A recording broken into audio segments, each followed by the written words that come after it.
ملګری انجینیر فرید الله نه هیله کوم چې هغه راشي او د لندن د کلتوري ټولنې پیغام ملګرو ته واورئ.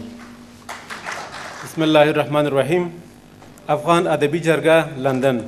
د افغان ادبي جرګې پیغام. د پښتنو ټولنیز ولسوالیز ګوند غړو، پیاوړو او ویاړلو، ستاسې له بلنلیک نه مو خبر ترلاسه کړ چې تاسو درنو خواخوږو له پښتنو سره د خپلې خواخوږۍ له بابته یو پوهنیز او څېړنیز سیمینار رابللی دی.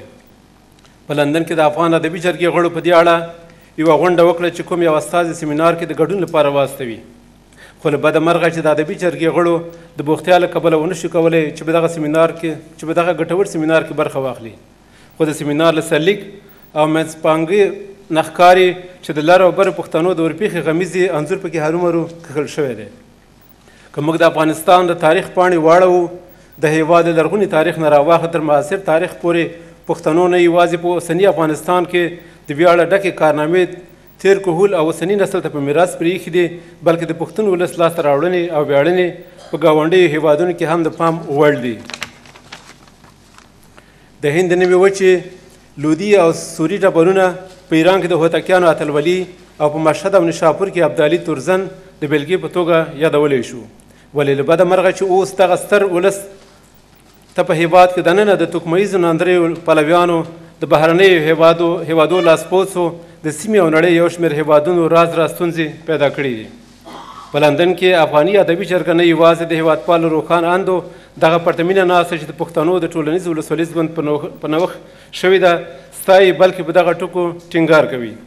لومړی، په لندن کې افغاني ادبي جرګه د افغانستان له حکومته په کلکه غوښتنه کوي چې نور خپل لاسونه د پښتنو په وینو سره نه کړي او بیا هغه پیښې راغبرګې نه کړي چې دا 3 لسیز د هېواد کورنۍ او بهرنۍ دښمنانو دا باتور ولس په سرو وینو لمبولی دی.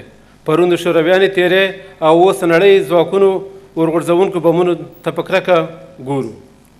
دویم، د ارزګان او هسکې مینې په ورا ډزې د شینډان، کندهار، هلمند، غزني، لغمان، فراه، کونړ او نورستان او د هېواد په بېلابېلو سیمو باندې د ورته توغندیو دا ډول بریدونه نور د زغملو وړ نه دي.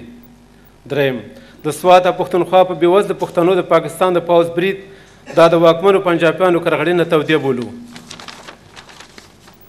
څلورم، نور نه غواړو چې افغانان په خپل نیکني هېواد کې کډوال وي او دا هم نه غواړو چې نور موږ څوک په شمال، جنوب، لویدیځ او ختیځ وویشي. موږ لوی افغانستان غواړو او سرلوړی هېواد. که پرون تلل او که نن ځي او که سبا ځي، پښتانه د هر بابا په لاره بیا ځي. ژبه یې پرې کړئ، د مغل په لاس یې ورکړئ چې پښتون وي او بې لارې د بابا ځي. په درنښت، شاه سواد سنګروال په لندن کې د افغان ادبي جرګې مشر. مننه.